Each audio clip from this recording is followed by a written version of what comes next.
Hello everyone, welcome to you in the first video भारतीय संविधान की ऐतिहासिक पृष्ठभूमि जो कि बीएसएससी इंटर लेवल एग्जामिनेशन के लिए ये पहला वीडियो हम आप लोगों के लिए लेकर के आए हैं। आप लोगों से ये एक अनुरोध है कि वीडियो के अंत तक आप बने रहें और रेगुलर आप इस चैनल पे विजिट करते रहें जिससे कि आपका तैयारी सुनिश्चित हो सके और एग्जाम आते आते आपकी तैयारी एकदम पीक पे हो और अपनी सफलता को सुनिश्चित करें। तो चलिए बिना समय गवाए शुरू करते हैं। भारतीय संविधान पढ़ने से पहले इसकी ऐतिहासिक पृष्ठभूमि जहां से बार बार क्वेश्चन दोहराता है तो इसको हम जल्दी से कवर कर लेते हैं। ठीक है, भारतीय संविधान की ऐतिहासिक पृष्ठभूमि को समझने के लिए सबसे पहले हम जानेंगे 1757 ईस्वी को। 1757 ईस्वी एक ऐसा साल है जहां पे ब्रिटिश ईस्ट इंडिया कंपनी का भारत में सत्ता को लेकर के एक कंपनी जो कि भारत में अपनी सत्ता स्थापित करता है, ये साल बहुत ही इंपॉर्टेंट है। आप लोगों को पता ही होगा कि प्लासी और बक्सर का युद्ध, ईस्ट इंडिया कंपनी की सत्ता,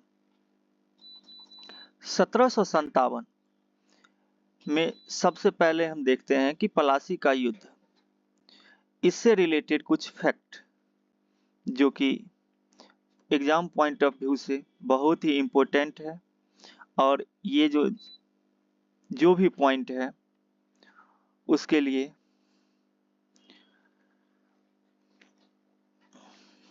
देखिए, प्लासी का युद्ध 1757। सबसे पहला तो यही क्वेश्चन बनता है कि प्लासी का युद्ध कब हुआ था, और ये क्वेश्चन बहुत ही आसान बन चुका है अब, लेकिन अब इससे रिलेटेड क्वेश्चन बिहार का खास करके एग्जाम में पूछ देता है कि इसका तिथि एग्जैक्ट डेट कब हुआ था। तो यह जो है 23 जून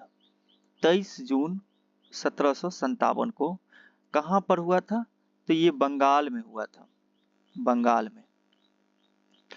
और अंग्रेजों के तरफ से कौन था, रॉबर्ट क्लाइव, और बंगाल के नवाब सिराज उद्दौला के बीच हुआ था यह युद्ध। बंगाल के सेनापति कौन था उस समय पर, मीर जाफर था, जिसकी गद्दारी के कारण अंग्रेज जो है इस युद्ध में विजय होते हैं। इस युद्ध के बाद बंगाल में अंग्रेजी सत्ता का नींव पड़ती है। भारत में अंग्रेजी राजनीतिक प्रभुत्व की शुरुआत इसी युद्ध से मानी जाती है। ठीक है, अब हम बक्सर के युद्ध को समझेंगे। 1757 के बाद 1764 में होता है आपका बक्सर का युद्ध। ठीक है, यह युद्ध जो है कब लड़ा गया था, तो एग्जैक्ट डेट की बात करें तो 22 अक्टूबर 1764 को बिहार के बक्सर में लड़ा गया था। अंग्रेजों और संयुक्त भारतीय शक्तियों जिसमें कि मीर कासिम, शुजा उद्दौला, ध्यान रखना है, सिराज उद्दौला आपका था 1757 की प्लासी के युद्ध में, और बक्सर के युद्ध में था शुजा उद्दौला और शाह आलम द्वितीय। भारत की तरफ से 3 शक्तियां थी, मीर कासिम, शुजा उद्दौला और शाह आलम द्वितीय के बीच हुआ था। अंग्रेज और इन 3 शक्तियों के बीच हुआ था। अंग्रेज की निर्णायक विजय होती है इस युद्ध में। इस युद्ध के बाद बंगाल, बिहार और उड़ीसा की दीवानी मिली, किसको, अंग्रेजों को। यहां से डायरेक्ट क्वेश्चन बनता है कि भारत में अंग्रेजों को बंगाल, बिहार और उड़ीसा की दीवानी किस युद्ध के परिणाम स्वरूप मिला था, तो आंसर हो जाएगा आपका यही बक्सर का युद्ध 1764। ठीक है। बक्सर के युद्ध ने भारत में अंग्रेजों की सत्ता को कानूनी और प्रशासनिक आधार दिया। ठीक है, ये इंपॉर्टेंट लाइन है। यहाँ से भी ऑब्जेक्टिव क्वेश्चन बन जाता है कि कानूनी प्रशासनिक आधार किस युद्ध के द्वारा भारत में अंग्रेजों की सत्ता को मिली। तो आंसर हो जाएगा बक्सर का युद्ध 1764। ठीक है, चलिए अब हम फटाफट से ये देख लेते हैं कि 1757 और 1764 प्लासी का युद्ध और बक्सर का युद्ध, जिसमें कि इंपॉर्टेंट पॉइंट्स क्या सब है इस स्लाइड से। ठीक है,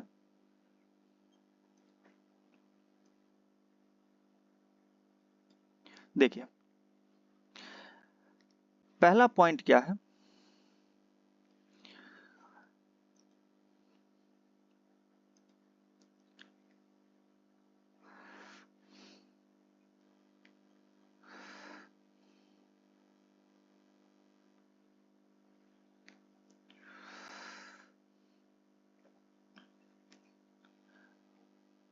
सबसे पहले प्लासी का युद्ध कब हुआ था? 23 जून 1757। ये कुछ नहीं है, ये मिस्टेक।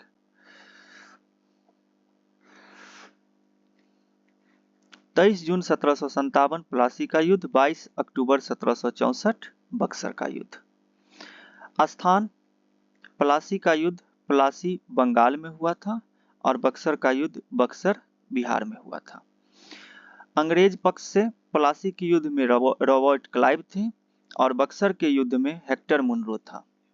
भारतीय पक्ष की बात करें तो प्लासी के युद्ध में सिराज उद दौला था और बक्सर के युद्ध में मीर कासिम, शुजा उद दौला और आलम द्वितीय था, शाह आलम द्वितीय। कारण क्या था? प्लासी के युद्ध का कारण था दरबारी षड्यंत्र, व्यापारिक विवाद। बक्सर के युद्ध का कारण क्या था? अंग्रेजों के विरुद्ध संयुक्त प्रतिरोध के कारण यह बक्सर का युद्ध हुआ था। विशेष तथ्य बक्सर के प्लासी के युद्ध को लेकर के मीर जाफर की गद्दारी थी। प्लासी की युद्ध का विशेष तथ्य क्या है? मीर जाफर की गद्दारी के कारण। और बक्सर का युद्ध का कारण था भारतीय शक्तियों की संयुक्त हार। ठीक है, परिणाम प्लासी के युद्ध का परिणाम निकल के आता है अंग्रेजी सत्ता की यहाँ से शुरुआत मानी जाती है और बक्सर के युद्ध का परिणाम निकल के आता है कि अंग्रेजी सत्ता की यहाँ से पुष्टि हो जाती है कि हाँ अब अंग्रेज स्टेबल हो चुका था। ऐतिहासिक महत्व में जो है यह राजनीतिक प्रभुत्व की नींव मानी जाती है प्लासी के युद्ध, और प्रशासनिक व कानूनी नियंत्रण यह माना जाता है बक्सर के युद्ध से। ठीक है, अब हम आगे बढ़ते हैं। अगला भारतीय संविधान को लेकर के अगला कड़ी आता है 1773 का रेगुलेटिंग एक्ट। 1773 का रेगुलेटिंग एक्ट, जिसमें कि मेन पॉइंट है ब्रिटिश संसद का नियंत्रण, वारेन हेस्टिंग्स और सर्वोच्च न्यायालय 1774 जो कि कलकत्ता में स्थापित हुआ था। देखिए इस एक्ट का महत्वपूर्ण फैक्ट ये है कि यह अधिनियम ब्रिटिश संसद द्वारा ईस्ट इंडिया कंपनी के प्रशासन को नियंत्रित करने के लिए पारित किया गया था। इसके अंतर्गत बंगाल के गवर्नर को गवर्नर जनरल बनाया गया। वारेन हेस्टिंग्स पहले गवर्नर जनरल बने। यहाँ से प्रश्न ये पूछा जाता है कि किस एक्ट के तहत बंगाल के गवर्नर को गवर्नर जनरल बनाया गया? तो आंसर हो जाएगा 1773 का रेगुलेटिंग एक्ट। और दूसरा प्रश्न ये बनता है कि बंगाल का पहला गवर्नर जनरल कौन था? तो आपका आंसर हो जाएगा वारेन हेस्टिंग्स। अगर क्वेश्चन ये बन जाए कि बंगाल का पहला गवर्नर कौन था, तो वो हो जाएगा आपका ये रॉबर्ट क्लाइव। ठीक है। गवर्नर जनरल की सहायता के लिए 4 सदस्यों की परिषद बनाई गई थी। कलकत्ता में सर्वोच्च न्यायालय यानी सुप्रीम कोर्ट की स्थापना की गई थी। कंपनी के कार्यों पर ब्रिटिश सरकार का नियंत्रण बढ़ गया। यह भारत में केंद्रीकृत प्रशासन की दिशा में पहला कदम माना जाता है। नोट, रेगुलेटिंग एक्ट 1773 भारत में अंग्रेजी शासन को नियंत्रित करने का यह पहला प्रयास था। इस बात को आप नोट कर लें।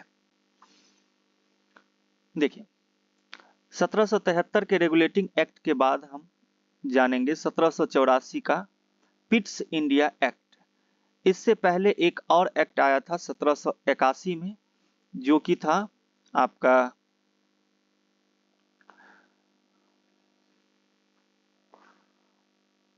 Regulating act 1781। अभी हम देखेंगे पिट्स India Act 1784।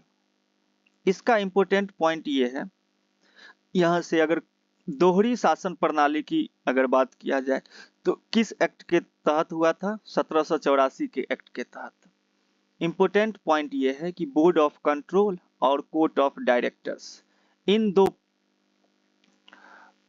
Board of control और कोर्ट ऑफ डायरेक्टर्स, ये दो चीजें थी, दो व्यवस्था थी जिसके तहत माना जाता है कि यह दोहरी शासन व्यवस्था थी।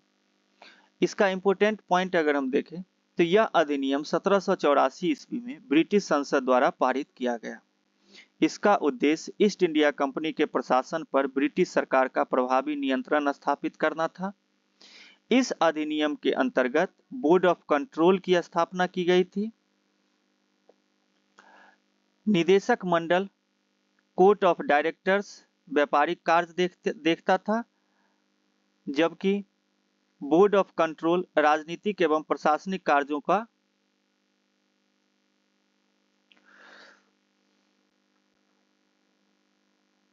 इस अधिनियम के अंतर्गत बोर्ड ऑफ कंट्रोल की स्थापना की गई। निदेशक मंडल यानी कि कोर्ट ऑफ डायरेक्टर्स व्यापारिक कार्य देखता था, जबकि बोर्ड ऑफ कंट्रोल राजनीतिक एवं प्रशासनिक कार्यों का नियंत्रण करता था। भारत में कंपनी के शासन और ब्रिटिश सरकार के बीच स्पष्ट शक्ति विभाजन किया गया।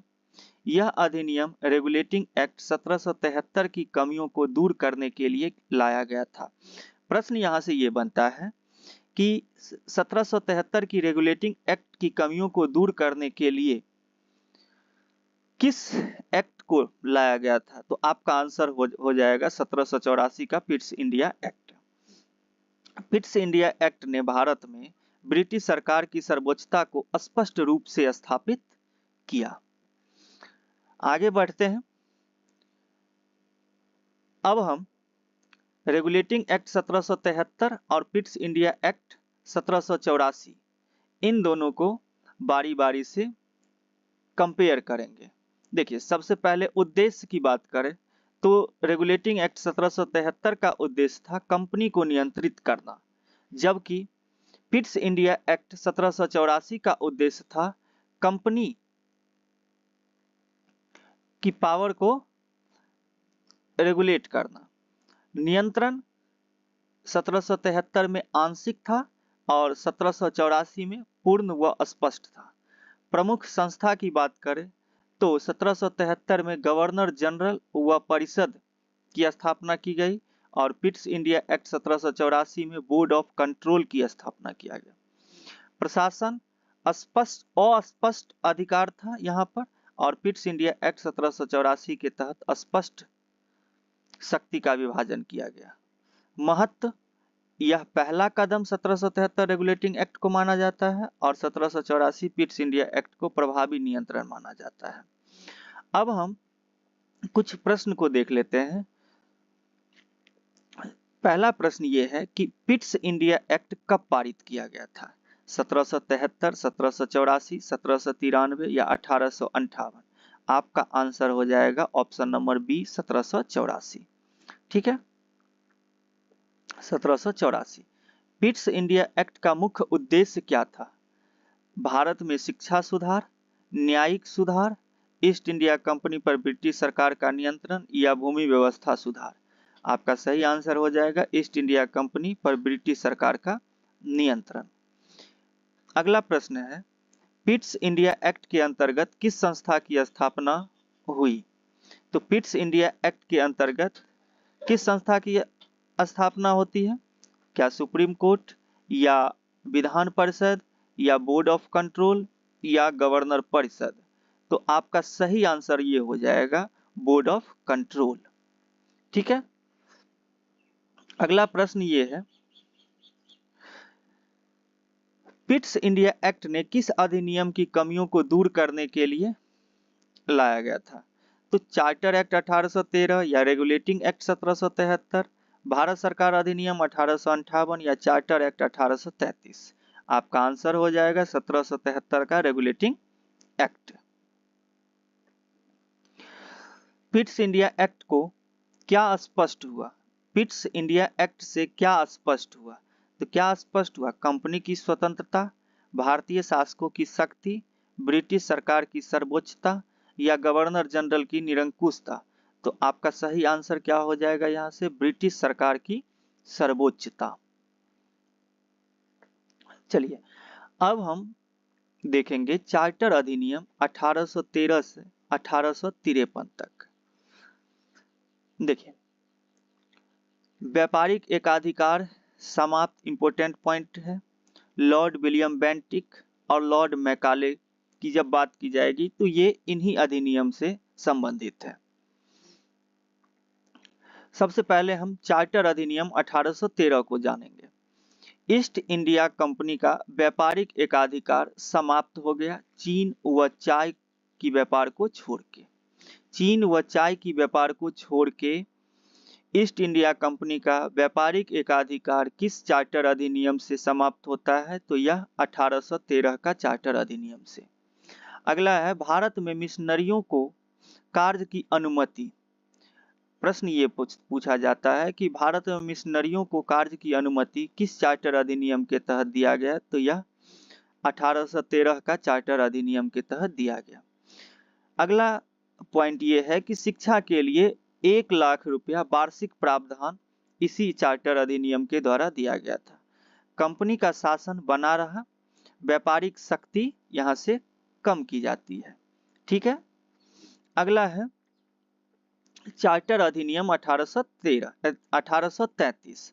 चार्टर अधिनियम 1833 जो है यह कंपनी का संपूर्ण व्यापार समाप्त। 1813 में कंपनी का एकाधिकार समाप्त कर दिया गया, जिसमें एक्सेप्शन था चीन व चाय की व्यापार को छोड़ के। ठीक है, लेकिन 1833 के चार्टर अधिनियम के तहत कंपनी का संपूर्ण व्यापार को समाप्त कर दिया गया। अब यह केवल प्रशासनिक संस्था बनकर के रह गई थी। गवर्नर जनरल ऑफ इंडिया का पद स्थापित किया जाता है यहीं से, जो कि पहले बंगाल का गवर्नर जनरल होता था, वह अब गवर्नर जनरल ऑफ इंडिया कहलाने लगा। केंद्रीकृत कानून का निर्माण शुरुआत यहीं से होता है। केंद्रीकृत कानून का निर्माण की शुरुआत किस अधिनियम के द्वारा? तो 1833 के अधिनियम के द्वारा। अगला प्रश्न ये बहुत ही ज्यादा इंपॉर्टेंट है कि दास प्रथा के अंत की दिशा में पहला कदम कौन सा अधिनियम के तहत था? तो यह चार्टर अधिनियम 1833 के तहत था। ठीक है, अब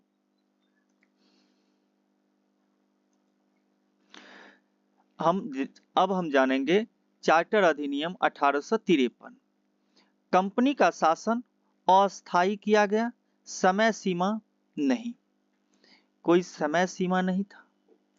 कंपनी का शासन जो था इसको अस्थायी कर दिया गया, यानी कि कभी भी कंपनी के शासन को छीन लिया जा सकता था। ठीक है, लेकिन टाइम फिक्स नहीं था कि कब। विधायी व कार्यकारी शक्तियों का पृथक्करण यहां पर किया गया। विधायी और कार्यकारी शक्तियों का पृथक्करण किस अधिनियम के द्वारा? तो चार्टर अधिनियम 1853 के द्वारा।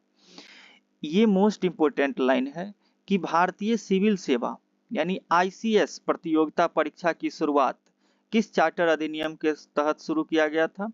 तो 1853 के चार्टर अधिनियम के तहत भारतीय सिविल सेवा यानी कि ICS की इंडियन सिविल सर्विसेज प्रतियोगिता परीक्षा की शुरुआत की गई थी। आधुनिक प्रशासनिक ढांचे की नींव जो है यहां से मजबूत होती है। ठीक है, चलिए अब हम एक स्लाइड में ये देखेंगे कि आधार क्या था। रेगुलेटिंग एक्ट 1773, 1784 और 1813 से लेकर के 1853 तक का जो भी चार्टर अधिनियम आया था, जिसमें कि 1813, 1833, 1853, इन सब को बारी बारी से जानेंगे। देखिए मुख्य उद्देश्य क्या था। तो रेगुलेटिंग एक्ट का मुख्य उद्देश्य था प्रारंभिक नियंत्रण। उसके बाद पिट्स इंडिया एक्ट 1784 का मुख्य उद्देश्य था प्रभावी सरकारी नियंत्रण, और चार्टर एक्ट 1813 से 53 तक का था प्रशासनिक विकास का। उसके बाद फोकस 1773 में कंपनी सुधार, 1784 में सरकार की सर्वोच्चता, और 1813 से 1853 में शासन और आधुनिकीकरण, ये सभी बातें। 1773 governor general of Bengal. Pitt's India Act 1784 Board of Control की स्थापना। 1813 से 1853 कानून व प्रशासन। देखिए 1773 में व्यापार बना रहा, 1784 में बना रहा, लेकिन 1813 से 1853 में धीरे धीरे समाप्त हो गया। ऐतिहासिक भूमिका ये शुरुआत थी, यहाँ पर 1784 में मजबूत होता है और 1813 से 1853 में पूर्ण रूपांतरण होता है। ठीक है, अब हम बारी बारी से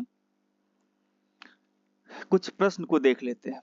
पहला प्रश्न यह है कि गवर्नर जनरल ऑफ इंडिया का पद किस अधिनियम के तहत अस्तित्व में आया था। तो आपका आंसर क्या हो जाएगा, चार्टर एक्ट 1833। अगला प्रश्न है चार्टर एक्ट 1813 का मुख्य प्रावधान क्या था। आपका आंसर क्या हो जाएगा, व्यापारिक एकाधिकार का आंशिक अंत। आपको पता होना चाहिए कि 1813 में कंपनी का जो है व्यापारिक एकाधिकार था, चाय और चीन को छोड़ के इसको समाप्त कर दिया गया था। अगला प्रश्न है कि किस चार्टर एक्ट में शिक्षा के लिए 1 लाख रुपया जो है वह वार्षिक रूप से प्रावधान किया गया था। तो चार्टर एक्ट 1813 ये आपका सही आंसर हो जाएगा। अगला प्रश्न है किस अधिनियम द्वारा कंपनी का व्यापार पूर्णतः समाप्त हो गया। तो आपका सही आंसर क्या हो जाएगा, 1833 का चार्टर एक्ट के द्वारा। अगला प्रश्न है कि केंद्रीकृत कानून निर्माण की शुरुआत किस अधिनियम से मानी जाती है। तो केंद्रीकृत कानून की शुरुआत किस अधिनियम से मानी जाती है।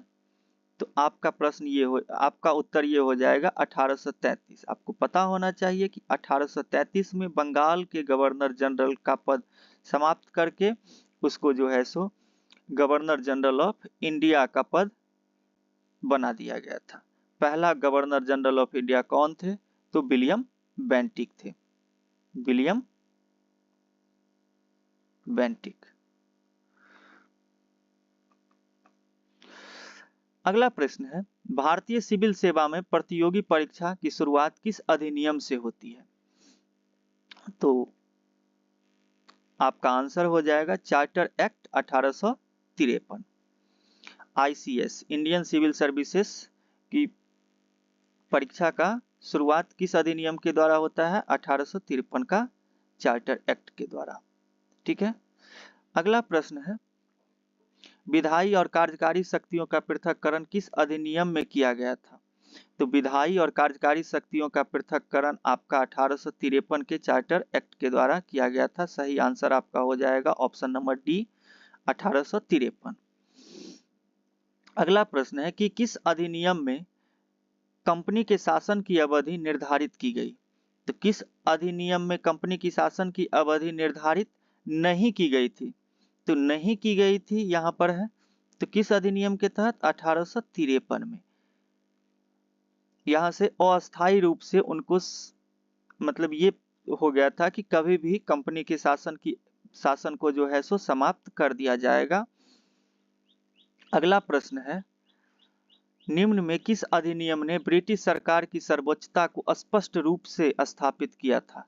तो पिट्स इंडिया एक्ट 1784 आपका सही आंसर हो जाएगा।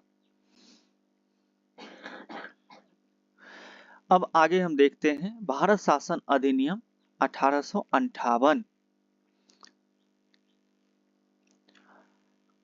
भारत शासन अधिनियम 1858 का इंपोर्टेंट पॉइंट ये सभी है। सबसे पहला पॉइंट है कि यह अधिनियम 1858 में ब्रिटिश संसद द्वारा पारित किया गया था। ठीक है, इसके द्वारा ईस्ट इंडिया कंपनी का शासन पूर्ण रूप से समाप्त कर दिया गया था।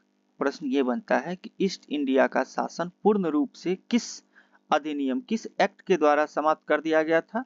तो यह भारत शासन अधिनियम 1858 के तहत भारत का शासन सीधे ब्रिटिश क्राउन के अधीन चला गया था।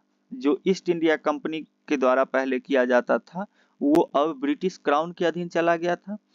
भारत में भारत सचिव का पद सृजित किया गया था। Secretary of state for India का पद सृजित किस अधिनियम के द्वारा किया गया था? 1858 के अधिनियम के द्वारा।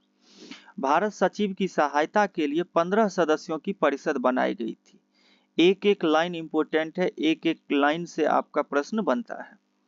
गवर्नर जनरल को ही वायसराय कहा जाने लगा था। यहाँ से भारत का जो गवर्नर जनरल थे, जो कि पहला गवर्नर जनरल कौन थे? तो विलियम बेंटिक थे। अब गवर्नर जनरल का पद क्या कहलाने लगा? भारत का वायसराय। यह अधिनियम 1857 में जो विद्रोह हुआ था उसका प्रत्यक्ष परिणाम था। भारत में कंपनी शासन का अंत और क्राउन शासन की शुरुआत यहां से हो जाती है। ठीक है, अगला है भारत परिषद अधिनियम 1861। भारत परिषद अधिनियम 1861 का इंपोर्टेंट पॉइंट ये सभी है। देखिए, सबसे पहला पॉइंट ये है कि यह अधिनियम 1861 ईस्वी में ब्रिटिश संसद द्वारा पारित किया गया था। इसका उद्देश्य केंद्रीय और प्रांतीय शासन में भारतीयों की सीमित भागीदारी बढ़ाना था। मोस्ट इंपोर्टेंट पॉइंट है कि किस अधिनियम ठीक है, भारत परिषद के किस अधिनियम के तहत 1861 में केंद्रीय और प्रांतीय शासन में भारतीयों की सीमित भागीदारी बढ़ाना था? तो यह हो जाएगा 1861 का भारत परिषद अधिनियम। इस अधिनियम के समय भारत का वायसराय कौन थे? तो लॉर्ड कैनिंग थे। ठीक है, आपको पता होना चाहिए कि भारत का प्रथम वायसराय कौन था? तो यही लॉर्ड कैनिंग ही थे। ठीक है, फर्स्ट वायसराय ऑफ इंडिया कौन था? फर्स्ट वायसराय कौन थे? तो लॉर्ड कैनिंग ही थे। गवर्नर जनरल की कार्यकारिणी परिषद के में अतिरिक्त यानी कि गैर सरकारी सदस्यों को शामिल किया गया था। पहली बार भारतीयों को विधान परिषदों में नामित किया गया था। पहली बार भारतीयों को विधान परिषद में नामित किस अधिनियम के द्वारा किया गया था? तो 1861 का भारत परिषद अधिनियम के द्वारा। बंबई, मद्रास और बंगाल में प्रांतीय विधान परिषद की पुनः स्थापना की गई थी। ये बंबई, मद्रास और बंगाल में जो प्रांतीय विधान परिषद था उसका पुनः स्थापना कब किया गया था? तो इसी भारत परिषद अधिनियम 1861 के द्वारा। वायसराय को अध्यादेश जारी करने की शक्ति प्रदान की गई। मोस्ट इंपोर्टेंट लाइन है कि वायसराय को अध्यादेश जारी करने की शक्ति किस अधिनियम के द्वारा प्राप्त हुआ था? तो 1861 का भारत परिषद अधिनियम के द्वारा। यह अधिनियम भारत में विधायी संस्थाओं के विकास की दिशा में एक महत्वपूर्ण कदम था। ठीक है, अब आगे है भारत परिषद अधिनियम 1909, जिसको कि हम मार्ले मिंटो सुधार के नाम से भी जानते हैं। मार्ले मिंटो सुधार, ठीक है, मार्ले मिंटो सुधार के नाम से भी हम इसको जानते हैं। देखिए, भारत परिषद अधिनियम 1909 का प्रमुख पॉइंट क्या सब है? तो यह अधिनियम 1909 ईस्वी में ब्रिटिश संसद द्वारा पारित किया गया था। इसे मार्ले मिंटो सुधार कहा जाता है। उस समय पे भारत सचिव लॉर्ड मॉर्ले थे। कौन थे? लॉर्ड मॉर्ले थे। और वायसराय कौन थे? तो लॉर्ड मिंटो थे। वायसराय कौन थे? Lord Minto. ध्यान रखना है, भारत सचिव कौन था? तो लॉर्ड मॉर्ले। और वायसराय कौन था? तो लॉर्ड मिंटो। केंद्रीय एवं प्रांतीय विधान परिषद का विस्तार किया जाता है। केंद्रीय एवं प्रांतीय विधान परिषद का विस्तार किस अधिनियम के द्वारा? तो 1909 के अधिनियम के द्वारा। मोस्ट इंपोर्टेंट लाइन ये है कि पहली बार मुसलमानों के लिए पृथक निर्वाचक मंडल यानी कि सेपरेट इलेक्टोरेट की व्यवस्था किस अधिनियम के द्वारा किया गया था? तो भारत परिषद अधिनियम 1909 के द्वारा ही किया गया था। भारतीय सदस्यों को बजट पर चर्चा और प्रश्न पूछने का अधिकार भी इसी अधिनियम के द्वारा मिला था। कार्यकारिणी परिषदों में भारतीयों की सीमित भागीदारी की शुरुआत की गई थी। यह अधिनियम सांप्रदायिक राजनीति की शुरुआत का कारण माना जाता है। यहाँ से प्रश्न पूछा जाता है कि किस अधिनियम को सांप्रदायिक राजनीति की शुरुआत का कारण माना जाता है? तो आंसर हो जाएगा भारत परिषद अधिनियम 1909। ठीक है, देखिए, भारत शासन अधिनियम 1919। भारत शासन अधिनियम 1919, इसको हम मॉन्टेग्यू चेम्सफोर्ड सुधार के नाम से भी जानते हैं। मॉन्टेग्यू चेम्सफोर्ड सुधार 1909 जो था भारत शासन अधिनियम। 1909 को हम भारत परिषद अधिनियम बोलते हैं और 1919 जो था यह भारत शासन अधिनियम है। भारत शासन अधिनियम है, इस बात को ध्यान रखना है। मॉन्टेग्यू चेम्सफोर्ड सुधार के नाम से हम इस शासन अधिनियम को जानते हैं। इसमें पहला पॉइंट ये है कि इसका पृष्ठभूमि क्या है। देखिए, बात क्या हुआ था कि प्रथम विश्व युद्ध, आप लोगों को पता होगा कि उसका समय काल क्या था? समय क्या था? 1914 से 18। इसके बाद भारत में स्वशासन की मांग जो था वह तेज हो गई थी और ब्रिटिश सरकार ने भारतीयों को शासन में सीमित भागीदारी देने का वादा किया। भारत सचिव उस समय पे एडविन मॉन्टेग्यू थे और वायसराय लॉर्ड चेम्सफोर्ड के नाम से यह सुधार लाया गया था। ठीक है, अधिनियम का उद्देश्य क्या था? तो भारतीयों को प्रशासन में सीमित भागीदारी देना, प्रांतीय स्तर पर स्वशासन का प्रयोग करना, ब्रिटिश नियंत्रण बनाए रखते हुए सुधार लागू करना। फिर प्रमुख प्रावधान क्या था? तो प्रांतीय स्तर पर द्वैध शासन। देखिए, इंपोर्टेंट पॉइंट है, यहां पर आप कंफ्यूज हो सकते हैं। प्रांतीय स्तर पर द्वैध शासन की शुरुआत अगर पूछा जाए तो आपका आंसर होगा भारत शासन अधिनियम 1919। प्रांतीय स्तर पर द्वैध शासन की शुरुआत तो भारत शासन अधिनियम 1919। ठीक है, इसमें प्रांतीय स्तर पर द्वैध शासन की शुरुआत होता है। प्रांतीय विषयों को दो भागों में बांटा गया था। पहला था आरक्षित विषय, जिसके अंतर्गत पुलिस, वित्त, कानून गवर्नर के अधीन आते थे। दूसरा है हस्तांतरित विषय। आरक्षित विषय और दूसरा हस्तांतरित विषय। हस्तांतरित विषय में आता है शिक्षा, स्वास्थ्य, कृषि। ये भारतीय मंत्रियों के अधीन था। ठीक है, गवर्नर के अधीन थे आरक्षित विषय और भारतीय मंत्रियों के अधीन थे हस्तांतरित विषय। भारतीयों को क्या मिला? शिक्षा, स्वास्थ्य और कृषि। गवर्नर को क्या मिला? पुलिस, वित्त और कानून। देख रहे हैं? ठीक है, यह व्यवस्था केवल प्रांतों में लागू की गई थी। तो जब कभी भी प्रांत से रिलेटेड होगा, ठीक है, पहले प्रांत आता है फिर केंद्र आता है, तो जब केंद्र की बात होगा तो वो भारत शासन अधिनियम 1935 पे हम पढ़ेंगे। ठीक है, अभी हम भारत शासन अधिनियम 1919 को देख रहे हैं, तो इसमें जो है हम प्रांत को जानेंगे। प्रांतीय स्तर पर द्वैध शासन की शुरुआत, तो भारत शासन अधिनियम 1919। अगला है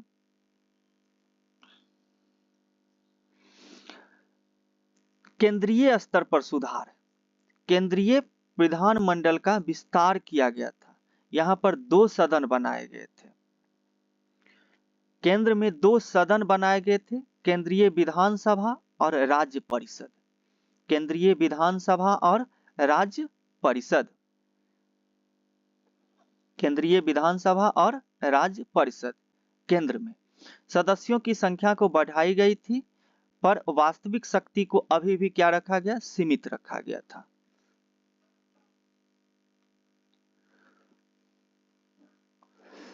अगला है अन्य प्रावधान। प्रांतीय बजट पर चर्चा की अनुमति, प्रश्न पूछने और प्रस्ताव रखने का अधिकार, सिविल सेवा में भारतीयों की भागीदारी का संकेत भी यहीं से मिलता है। अधिनियम का महत्व। भारत में पहली बार प्रांतीय स्वशासन का प्रयोग।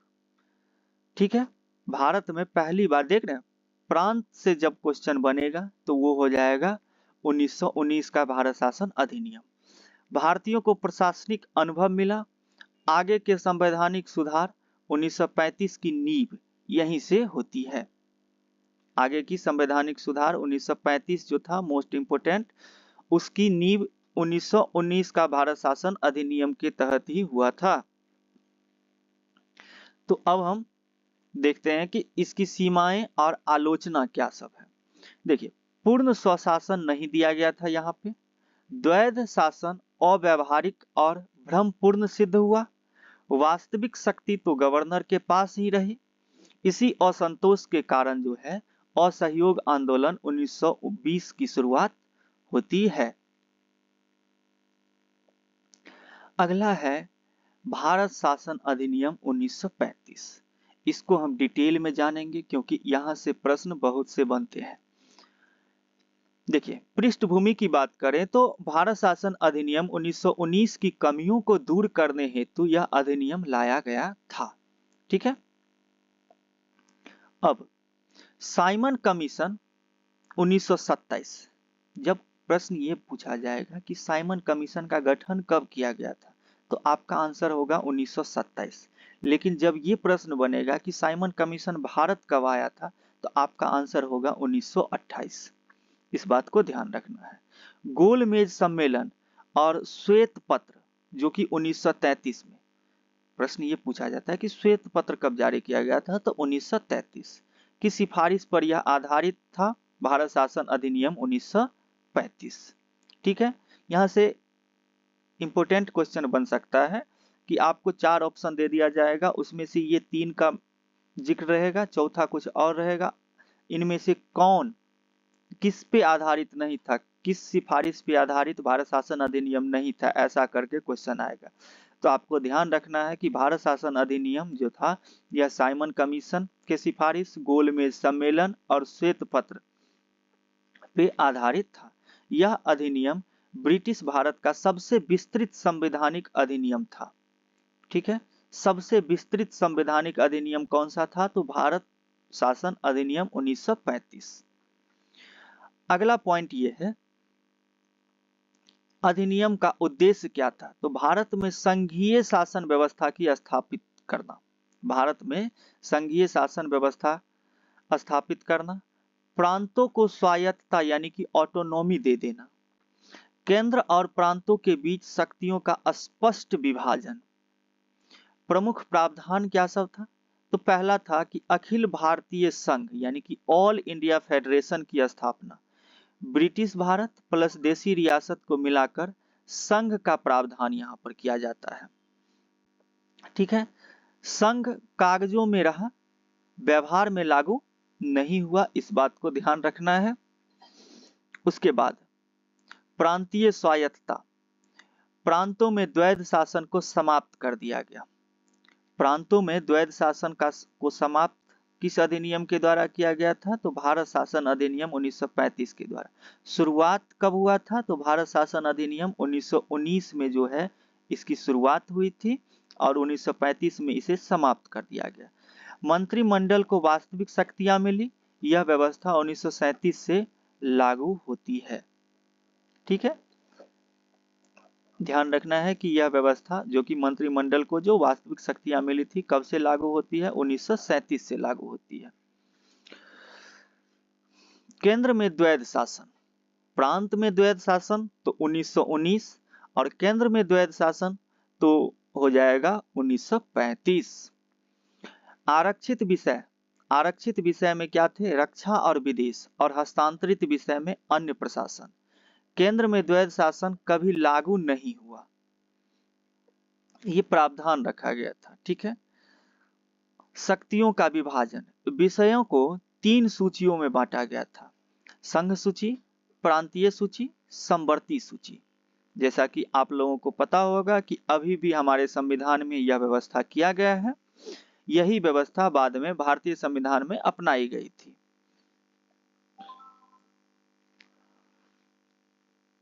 अगला है अन्य महत्वपूर्ण तथ्य क्या है? तो संघीय न्यायालय फेडरल कोर्ट की स्थापना किस अधिनियम के द्वारा शुरू किया गया था? तो भारत शासन अधिनियम 1935 के द्वारा ही शुरू किया गया था। आरबीआई की स्थापना का प्रावधान, मताधिकार का विस्तार, अल्पसंख्यकों के लिए संरक्षण जारी। ठीक है, महत्व क्या रहा 1935 के शासन अधिनियम का? तो भारतीय संविधान का यह मुख्य स्रोत माना जाता है। प्रश्न पूछा जाता है कि भारतीय संविधान जो अभी है हमारे लिए उसका मुख्य स्रोत क्या है? तो भारत शासन अधिनियम 1935। संघीय व्यवस्था की स्पष्ट रूपरेखा और आधुनिक प्रशासन की मजबूत नींव, ये इसका सिग्निफिकेंस रहा है। ठीक है, अब अगर हम इसकी लिमिटेशन की बात करें, सीमाएं की बात करें, तो गवर्नर को विशेष अधिकार यहां पर मिला हुआ था, वास्तविक सत्ता ब्रिटिश सरकार के पास ही था और पूर्ण स्वशासन नहीं दिया गया था, पूर्ण स्वशासन नहीं दिया गया था। अब हम बारी बारी से कुछ प्रश्नों को देख लेते हैं। भारत में द्वैध शासन की शुरुआत किस अधिनियम से हुई थी? तो आपका आंसर हो जाएगा भारत शासन अधिनियम 1919। अगला प्रश्न है कि प्रांतीय स्वायत्तता किस अधिनियम द्वारा दी गई थी? तो भारत शासन अधिनियम 1935 के द्वारा प्रांतों को स्वायत्तता दिया गया था, ऑटोनॉमी दे दिया गया था। अखिल भारतीय संविधान, अखिल भारतीय संघ यानी कि ऑल इंडिया फेडरेशन का प्रावधान किस अधिनियम में किया गया था? तो भारत शासन अधिनियम 1935 में किया गया था। अगला है शक्तियों का 3 सूचियों यानी कि संघ, प्रांतीय और समवर्ती सूची में विभाजन किस अधिनियम के द्वारा हुआ था? तो भारत शासन अधिनियम 1935 के द्वारा हुआ था। अगला प्रश्न है कि संघीय न्यायालय की स्थापना किस अधिनियम से हुई थी? तो संघीय न्यायालय फेडरल कोर्ट की स्थापना किस अधिनियम के द्वारा हुआ था? 1935 के अधिनियम के द्वारा ही हुआ था। ठीक है, 1935 के अधिनियम के द्वारा ही हुआ था। भारत शासन अधिनियम 1919 को किस नाम से जाना जाता है? 1919 को हम किस नाम से जानते हैं? मॉन्टेग्यू चेम्सफोर्ड सुधार के नाम से। और 1909 का अगर पूछ ले तो 1909 को हम जानते हैं मार्ले मिंटो सुधार के नाम से, मार्ले मिंटो। और 1919 को चेम्सफोर्ड सुधार के नाम से हम जानते हैं। अगला प्रश्न है द्वैध शासन को किस अधिनियम ने समाप्त किया था? तो द्वैध शासन को समाप्त किया गया था भारत शासन अधिनियम 1935 के द्वारा। भारत शासन अधिनियम 1935 के द्वारा द्वैध शासन की शुरुआत किया गया था। ठीक है, केंद्र में प्रश्न में थोड़ा सा त्रुटि है। द्वैध शासन को किस अधिनियम, सॉरी एक सेकेंड, द्वैध शासन को किस अधिनियम ने समाप्त किया? कहां पर? प्रांतों में। प्रांतों में किस अधिनियम ने समाप्त किया? तो भारत शासन अधिनियम 1935। अगला प्रश्न है भारत शासन अधिनियम 1935। अगला प्रश्न है 1937 में प्रांतीय सरकारें किस अधिनियम के अंतर्गत बनी? तो 1937 में प्रांतीय सरकार किस अधिनियम के अंतर्गत बना था? तो भारत शासन अधिनियम 1935 के अंतर्गत बना था। ठीक है, तो यहाँ पर हमारा ये लेक्चर समाप्त होता है। उम्मीद है कि आपको पसंद आया होगा। अब आप इसको एक बार फिर से देख लें, जिससे कि आपका रिवीजन हो जाए, और चैनल को सब्सक्राइब कर लें ताकि आपको पता चल जाए कि अगला वीडियो आ चुका है। आप इसी तरीके से बने रहे हमारे साथ, और एग्जाम आते आते आपका पूरा रिवीजन, तैयारी नहीं, आपका रिवीजन हो जाएगा। आप तो तैयारी कर चुके हैं, 2023 से ही आप तैयारी कर रहे हैं, कितना तैयारी कीजिएगा, लेकिन लास्ट टाइम में आपका रिवीजन होना परम जरूरी है। लास्ट टाइम में आपका रिवीजन होना बहुत ही ज्यादा जरूरी है। 2023 से आप पढ़ रहे हैं, 2024 में पढ़े, 2025 में पढ़े, और 2025 के बाद 2026 जनवरी बीत चुका है, अभी भी फॉर्म भरा रहा है, लेकिन आपको चिंता करने की बात नहीं है। 100%, 110% इस वर्ष एग्जाम होगा। ठीक है, मिलते हैं अगले नेक्स्ट वीडियो में। तब तक के लिए जय हिंद, जय बिहार। Thank you.